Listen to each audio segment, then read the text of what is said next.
Have you ever imagined that darkness could infiltrate the very church, using the name of God to imprison? Hello, my name is Adina and I am 47 years old. Before I begin, I want to ask you for something very simple. Please, stay with me until the end. Will you? Because if you have ever knelt down with tears rolling down your face, if you have ever fasted desperately hoping for a miracle, or if you have ever felt as though no matter how hard you tried your life simply would not move forward, then maybe this testimony is what you needed to hear today. I am not here to preach, nor to push religion upon you. I simply want to open my heart and share something extraordinary that happened to me. It was so powerful, so far beyond the ordinary, that even today I sometimes wonder if it could have been a dream. Yet I know it was not, because that day I died. Yes, as strange as it may sound, that was the day everything ended, and at the same time, everything began anew. Faith had always been present in my life. I was born into a very traditional Christian home. My mother took me to church with the same consistency as sending a child to school. It was routine, but also sacred. I grew up deeply convinced of one principle: if I am faithful, God will take care of me. And I lived by that belief with all my strength. I fasted, I joined campaigns, I gave tithes even when my electricity bill warned of being cut off. I was always present, always the one helping during the service, singing in the choir, praying for others. I tried to be strong, a pillar for those around me. How many times did I walk into church with my heart in pieces, yet forcing a smile because I had been taught that strong believers do not complain, they simply trust. But as the years went by, that same strength began to feel like a heavy yoke. The harder I tried, the heavier life seemed to press down on me. It was like running endlessly on a treadmill, panting, sweating, moving my legs, but never actually getting anywhere. My salary was barely enough for survival. The refrigerator always seemed close to empty, and whenever I managed to save a little, life brought some unexpected expense. A flat tire, a sick child needing medicine, rent suddenly overdue. I lived constantly 2 steps behind, no matter how hard I fought to stay ahead. Still, I pressed on, because the message I always heard was, "Your blessing is coming, just hold on a little longer." So I waited, not because I wanted to bargain, but because I genuinely believed. I woke up every morning at 5 to pray. I worked hard all day, cared for my 2 children, washed, ironed, cooked, and then dragged my exhausted body to church at night. I worshiped with my lips even though my soul whispered, "I cannot take this much longer." The exhaustion was not only physical, it was something deeper, something that gnawed at my soul. I looked at my life and silently asked, "God, what am I doing wrong?" Because I saw so many people who had no interest in God prospering. Their lives flourished, while mine remained stuck. Yet I was faithful. I was praying. I was fasting. Nothing changed, and I never dared to speak my doubts out loud. I had been taught that to complain was weakness, that to ask questions was a lack of faith. So instead, I cried into my pillow when no one could hear me. I whispered, "Lord, please, help me. Show me where I'm failing. Show me what I must do." But heaven remained silent. Then came that Sunday. I remember it as if it were yesterday. I had been physically drained for days, but I went to church anyway. It was the final day of a 21-day fast. I had given all of myself, my body, my strength, my soul, convinced that something miraculous would happen. That morning, I sat quietly at the back. My body was weak, trembling, but my heart still hoped. When the music began, I lifted my hands. I sang. I gave it everything left in me. But suddenly, halfway through the song, dizziness overtook me. My knees weakened. I tried to hold on to the pew, but my hand slipped. The world went black. The last sound I heard was a voice crying, "She's fainted," and then silence. I always thought death would be like switching off a light, a void, an ending. But it wasn't. Not at all. When I opened my eyes again, I found myself standing, and to my astonishment, I saw my own body lying motionless on the church floor. I had separated from myself. I saw everything happening around me. People rushed. Some shouted, some cried. A brother knelt beside me, praying loudly. The pastor tried to stay calm while directing others to call for help. It was pure chaos, yet I stood apart, untouched by panic. What I felt was peace. a peace that cannot be described with earthly words. All the weight I had carried for years evaporated in an instant. The chains were gone. No pain, no fear, no regret, only freedom. I realized I was dead, and instead of terror, serenity filled me. My lips curved into a smile, calm and grateful. So this is it, I thought. This is the end. But it was not. I began to feel myself lifted, not walking, not flying, but carried upward by a force greater than myself. The voices, the cries, the church, all faded away. Then came the light. It wasn't like sunlight or a lamp. This light was alive. It had substance. It wrapped itself around me, yet never hurt my eyes. Instead, it embraced me as though it had always known me. And with the light came love. A love so immense, so pure, that I could hardly contain it. A love that asked for nothing, demanded nothing, accused of nothing. It's simply love. I knew immediately, I am going home. That was what it felt like, as if I were finally returning to the place I had come from. Everything before, every struggle, every burden, was only a temporary passage. As I surrendered to that current, the light began to shift. Slowly it formed a presence, and then I saw him, Jesus. Not the Jesus in paintings, not the Jesus in statues or books, but alive, real, more radiant than any description. His eyes met mine, and in that instant I knew he saw me entirely. Not the version of me that smiled in public, but the real me, the broken one, the exhausted one, the woman who cried in silence when no one was watching. He saw my hidden fears, my unanswered prayers, the disappointments I buried. He saw every moment of my journey, and still his gaze did not condemn. At first he only looked at me without saying a word, but in that gaze was everything: love, truth, mercy, and a gentle sadness, as if he saw all my hidden tears. And even so, he loved me. I felt my heart pounding inside my chest, and yet at the same time, a deep and indescribable peace spread over me. It was as if his very gaze was speaking without words. I know you fully, every thought, every hidden tear, and still I am here. Then he called me by name, Idina. It was just one word, but in that instant it felt as though heaven itself had pronounced it. Every syllable echoed not only in my ears but in my very soul. It was not like when a person says your name. It was eternity woven into a single breath. And at that moment I understood. He had never abandoned me. He had always been present on the nights when I thought I prayed alone, on the mornings when my tears soaked the pillow because I was sure he had forgotten me. Even in my silence, he had been near. Jesus looked at me with a tenderness that made my soul tremble. His eyes were firm but filled with sweetness, compassion, and a love that could not be described in human terms. I felt as if every mask I had ever worn was falling away. I no longer knew whether to weep, to fall at his feet, or to cover myself in shame. Then his voice came, steady and filled with truth. Idina, you served me with sincerity, but you were misled by a system that uses my name without carrying my heart. The words struck me like a sharp sword. For years I had believed I was doing everything right, fasting until my body grew weak, climbing mountains to pray, giving away what little I had in the name of sacrifice. I thought those actions proved my devotion. Wasn't that what God required? But standing there in his presence, the illusion shattered.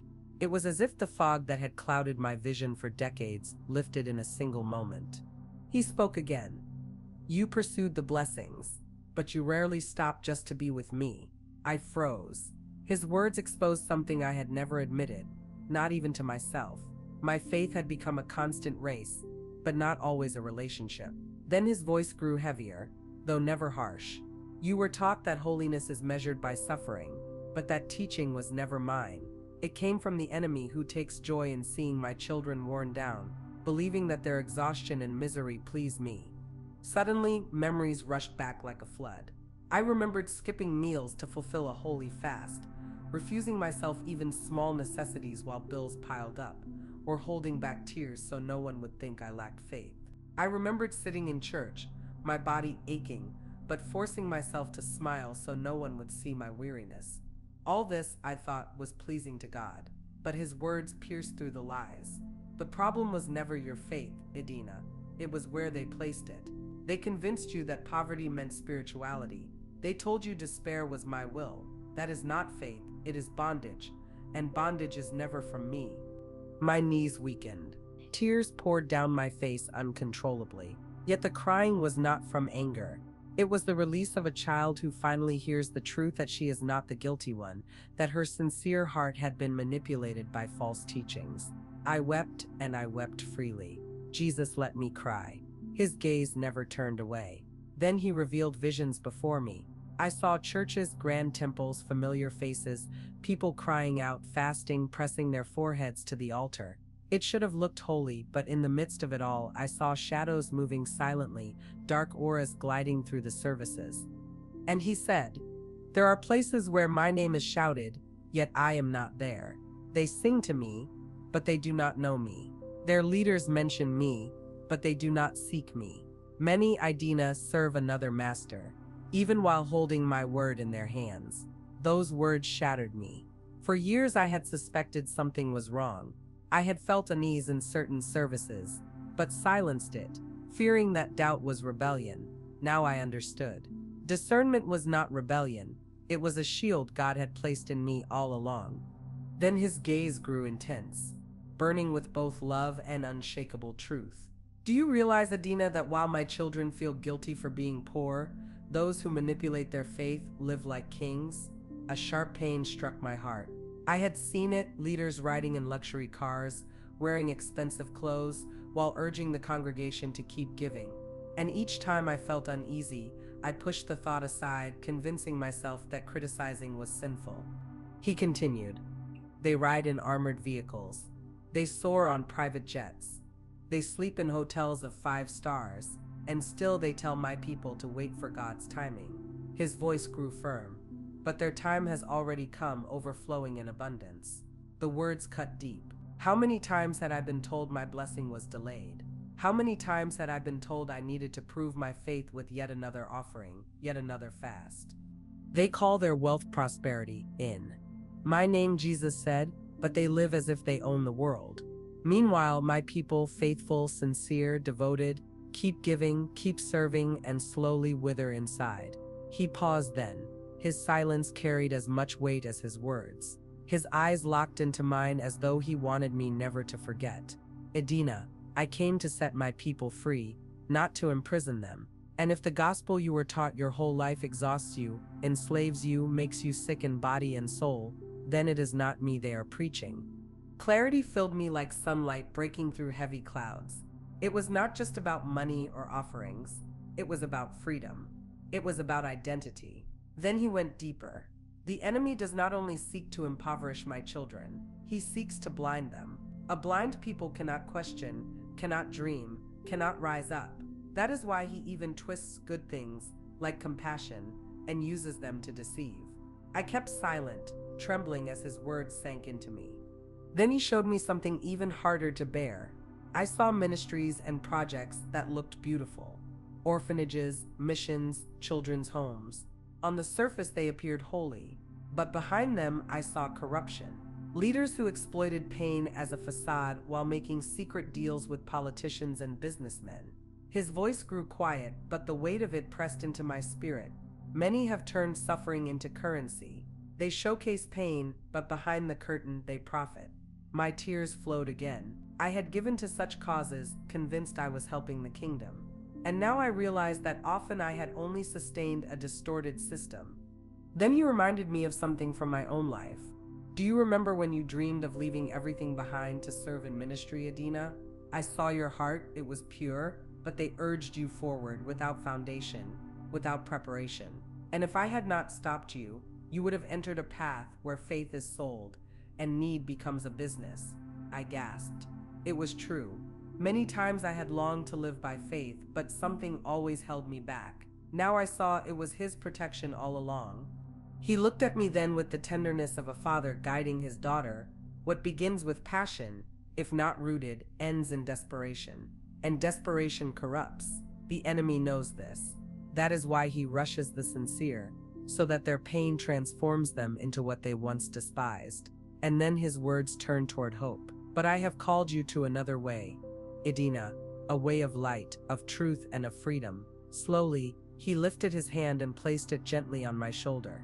The touch was firm, but it carried a warmth that steadied my trembling heart. His next words came like a river. "Daughter, now I will show you something that many never see. It will explain why so many of my children live burdened, weary, and hopeless, even inside the church." His voice was full of compassion. There was no accusation, only love, like someone who sees a daughter trying to carry a weight that is not even hers. With a gentle gesture, he led me, and suddenly I found myself in several places at once. My soul seemed to step outside of time and space, observing everything with a clarity so sharp it almost hurt. I was standing inside different churches.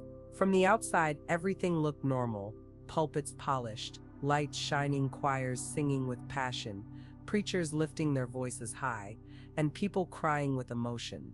To the natural eye, it looked like true worship. But when I looked deeper, what I saw was very different. Demons sat openly on the benches. Some walked slowly between the rows, and others even lingered boldly near the altar. The sight froze me in terror.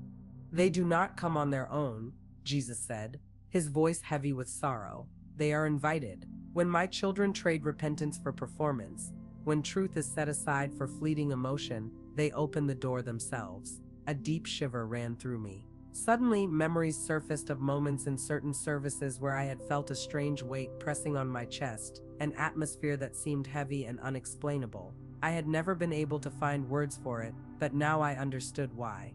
Jesus continued with the authority that only he carries. "Idina, my presence is not drawn by loud voices, nor by bright lights, nor by rehearsed choreography. What brings me near is a heart that is broken and genuine. My presence rests where truth is lived, not only proclaimed," and instantly, pieces began to fall into place.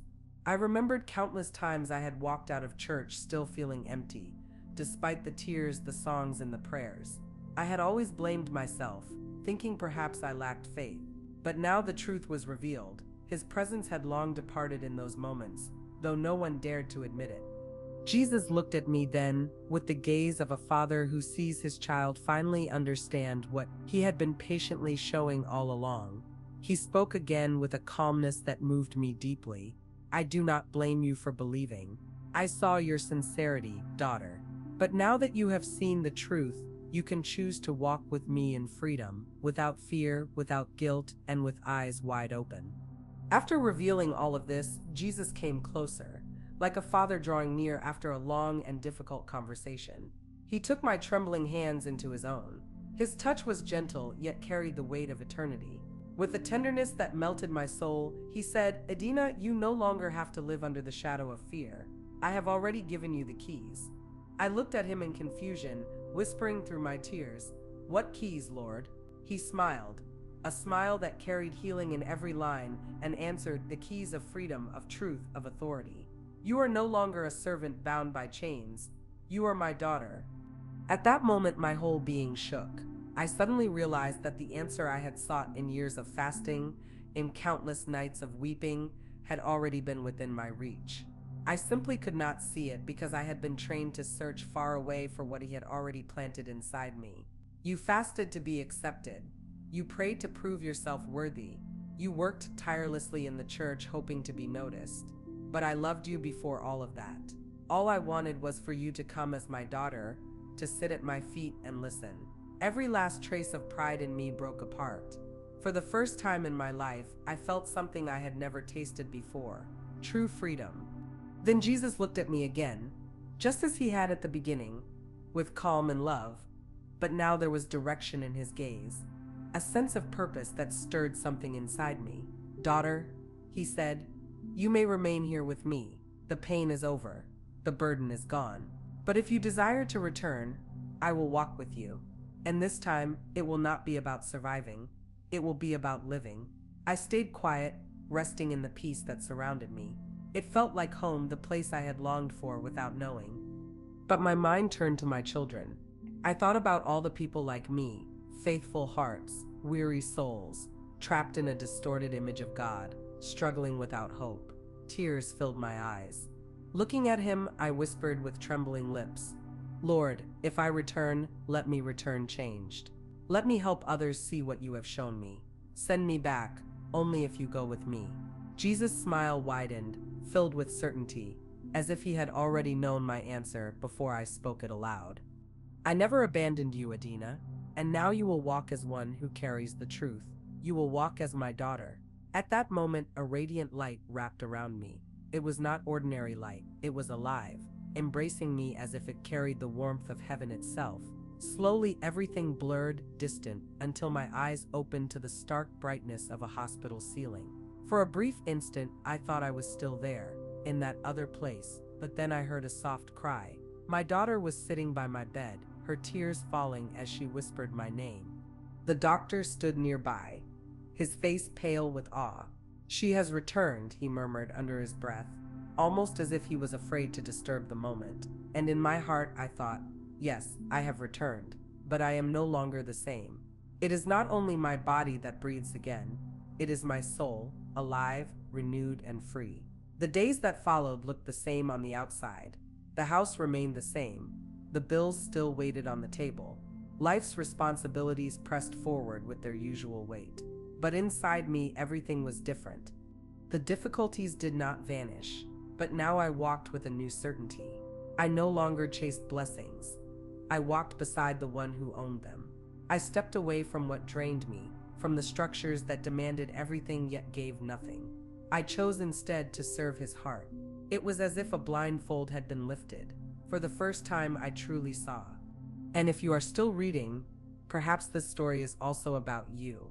Perhaps you too are weary, tired of struggling, tired of praying without answers, tired of fasting without change. Maybe like me, you have confused exhaustion with the cross, guilt with obedience, poverty with holiness. But hear me, Jesus loves you, and he never called you to live like this. He does not want you to fear prosperity. He did not create you to walk with your head bowed, begging for crumbs, believing that burdens prove your devotion. He called you to freedom, to truth, to a life filled with meaning and joy. It is not about leaving the church. It is about finding the true place of worship, at his feet, in the altar of your heart, in a real relationship with him. So if something inside of you has been stirred by these words, return to him, not to systems, not to performance, not to fear, but to him. For only when I stopped chasing after blessings did I finally meet the one who blesses, and in that moment, everything began to make sense. What a powerful and transformative journey. Adina's courage in sharing her testimony invites each of us to reflect: are we truly following the voice of the Spirit, or only the noise of human tradition? The Bible reminds us in John 8:32, "And you will know the truth, and the truth will set you free." Thank you, Adina, for opening your heart and exposing what so many still endure in silence. And to you who have stayed until now, may the blessings of heaven be upon your life. We will see you in the next one.